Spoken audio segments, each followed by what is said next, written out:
नमस्कार दोस्त, स्वागत है हमारे चैनल आरटेक पर। और आज हम बताएंगे कि पीएम वाणी नेटवर्क आपके लिए सही है नहीं। ये वीडियो मुझे क्यों बनाना पड़ा, क्योंकि बहुत ज़्यादा लोग कमेंट करते हैं कि पीएम वाणी हमें चाहिए, लेकिन सबसे पहली चीज़ आप उसका इस्तेमाल तो देखिए कि इसका इस्तेमाल हो कहाँ रहा है, कहाँ पर ज़्यादा ज़रूरत है।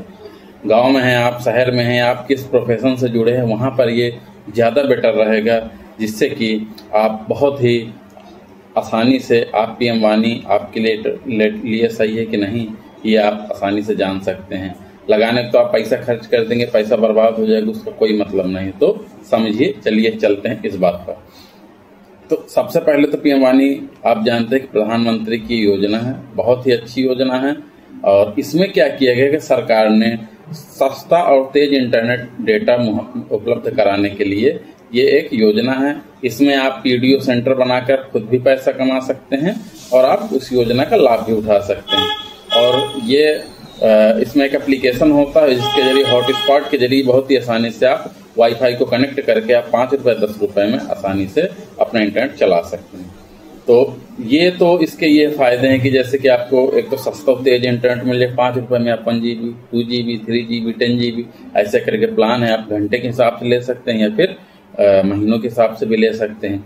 दूसरी चीज कि अगर आप खुद इसको चलाना चाहते हैं, यानी कि अगर आपको इससे पैसे कमाना है, तो ये आप एक इसका पीडीओ यानी कि पब्लिक डेटा ऑफिस बनाकर वाईफाई बेच सकते हैं सीधा सीधा। तीसरी चीज, जहां पर देखो शहरों में तो जरूरत है नहीं, शहरों में तो ऑलरेडी ब्रॉडबैंड है, बहुत सस्ते प्लान है।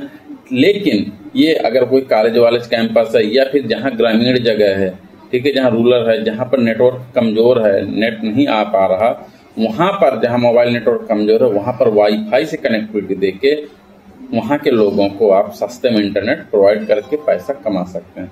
दूसरा, इसमें एक ही डिवाइस पर मल्टीपल लॉगिन करके ऑटो कनेक्ट फीचर डाल के आपको एक कूपन कोड मिलेगा, जिसके जरिए आप आसानी से लॉगिन करके सीधा मोबाइल या लैपटॉप पर इस सुविधा को ले सकते हैं। दुकानदारों और छोटे व्यवसाय के जो लोग हैं, उनको ये वाईफाई देके बिक्री और रुकने का समय, यानी कि मान के चलिए कोई आपका कैंपस है, कॉलेज है, वहां पर आपने उसको 10-5 रुपए के दे दिया।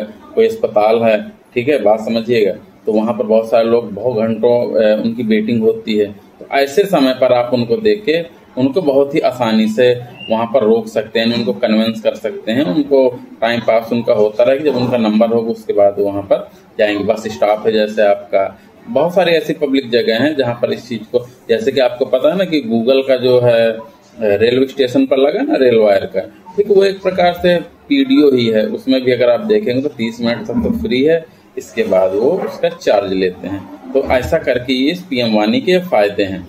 अब बात करते हैं पीएम वाणी की सीमाएं क्या है। सबसे बहुत इम्पोर्टेंट चीज है कि इसकी सीमाएं क्या। लोग इसको, बहुत सारे कमेंट आते हैं, भैया हमें दे दो, हमें बनाना, हमें ऐसा हुआ, हमें वैसा हुआ। और सब आप लोगों को शुक्रिया, आपने जो पीएम वाणी स्कैम का वीडियो है आप सब लोगों ने देखा और वो वीडियो मेरा बहुत चला, इसके लिए आप सभी का आभार है। तो इसकी सीमाएं समझिए।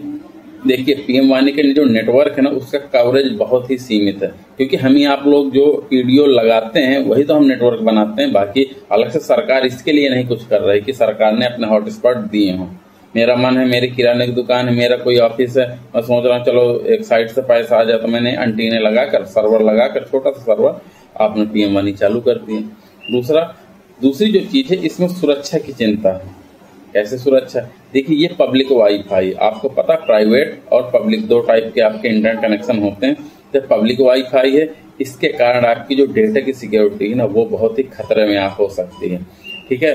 तो ये एक इम्पोर्टेंट फैक्टर है अगर आप कुछ ऐसा काम कर रहे हैं जिसमें आपकी सिक्योरिटी का इशू ज्यादा है, ठीक है। बाकी आपको वाईफाई, यूट्यूब, गेमिंग ये सब चलाना है तो उसके लिए तो बहुत सही चीज है।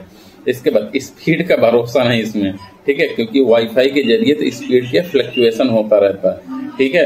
जब ज्यादा लोग जुड़ेंगे तो उस समय हो सकता है स्पीड आपको कम मिले, और जब कम लोग उस समय स्पीड ज्यादा मिले, यानी कि पीक टाइम और ये लूप टाइम का भी एक आपको फर्क देखने को मिलेगा। दूसरी चीज, रेंज का भी एक बड़ा अंतर पड़ता है। अगर आपकी रेंज काफी दूर है तब भी ये फर्क पड़ेगा। इसके बाद इसमें चूंकि ऐप के जरिए लॉगिन होता है, तो अगर ऐप नहीं है तो हो सकता है आप लॉगिन ना कर पाएं, क्योंकि कई सारे जो ऐसे ब्राउजर है वो कैपेटिव पोर्टल को आप यूज नहीं करते वो वहाँ पर साइन इन का ऑप्शन नहीं आता, तो इसलिए एप्लीकेशन का होना बहुत ज़रूरी है। तो अब यहाँ पर बात आती है कि अब इन चीज़ों को देखते हुए क्या आपके लिए पीएम वाणी सही है कि नहीं सही। तो देखिए किसके लिए पीएम वाणी सही है और किसके लिए पीएम वाणी सही नहीं है। अगर आप छात्र या प्रतियोगी परीक्षार्थी हैं तो आपके पास निश्चित रूप से कहीं किराए का कमरा लिए हो तो वहां पर ब्रॉडबैंड नहीं ले सकते, नहीं लगवा सकते, क्योंकि आपको हो सकता है 2 दिन की जरूरत है, 1 महीने की जरूरत है उसके बाद, और तो ऐसा नहीं है। तो तब के लिए आपको ये बहुत अच्छी चीज है, एक तो सस्ता है, दूसरा फायदेमंद है। दूसरी चीज, अगर आप फ्रीलांसर हैं और ऑनलाइन काम करते हैं, अगर ये है, अगर आपके पीएम वाणी जहाँ पर वो प्रोवाइडर है वहां पर अगर अच्छी स्पीड मिल रही है तो भी आपके लिए बेटर है। इसके बाद अगर आप ग्रामीण हैं, ग्रामीण के आप ग्राहक हैं, आप मतलब आप पीएम वाणी सर्विस को यूज करना चाहते हैं, मैंने बताया 2 टाइप के लोग होते हैं, बेचने वाले, खरीदने वाले। तो अगर आप पीएम वाणी सर्विस को लेना चाहते हैं तो उस कंडीशन में यह ग्राहकों को वाईफाई देने का सौदा बहुत ही बेहतरीन है, ठीक है, यानी कम खर्च में आपको इंटरनेट मिलेगा। और अगर आप दुकानदार है, जैसा मैंने कहा कि आप अगर बेचना चाहते हैं तो भी आप ग्राहकों से आप बेचिए कूपन और उसके जरिए आपको इंटरनेट मिलेगा। लेकिन इस चीज में एक चीज और बता दो दोस्तों कि इस पूरे पीडीओ में डेटा आपका ही खर्च होगा, ठीक है। इसके बाद सुरक्षा संवेदनशील अगर आप उपयोग करता है, यानी कि आपका जो इंटरनेट इस्तेमाल करते हैं वो बहुत सिक्योर है, तो इसका इस्तेमाल भूलकर भी मत करिए, क्योंकि पब्लिक वाईफाई है और आपका डेटा हैकिंग या मिसयूज हो सकता है, ठीक दोस्तों। तो कुल मिला के बात अब ये निकलती है कि अगर आपका काम सीधा सीधा गेम खेलना है, यूट्यूब में वीडियो देखना, व्हाट्सएप करना है, सोशल मीडिया चलाना है, तब तो आपके लिए बहुत सही है, आप बेझक इस्तेमाल कर सकते हैं। लेकिन अगर आपका कोई ऐसा ऑफिस है जहां आप सिक्योरिटी रिलेटेड काम करते हैं या ऑनलाइन बैंकिंग से रिलेटेड यूजर हैं, यानी कि अगर आप प्रोफेशनल हैं तो इसको मत यूज करिएगा, ये मेरी राय है। तो ये था दोस्तों वीडियो। अगर वीडियो पसंद आए तो लाइक, सब्सक्राइब, शेयर जरूर करें ताकि हम ऐसे और कंटेंट लाते हैं। तब तक के लिए जय हिंद, जय भारत।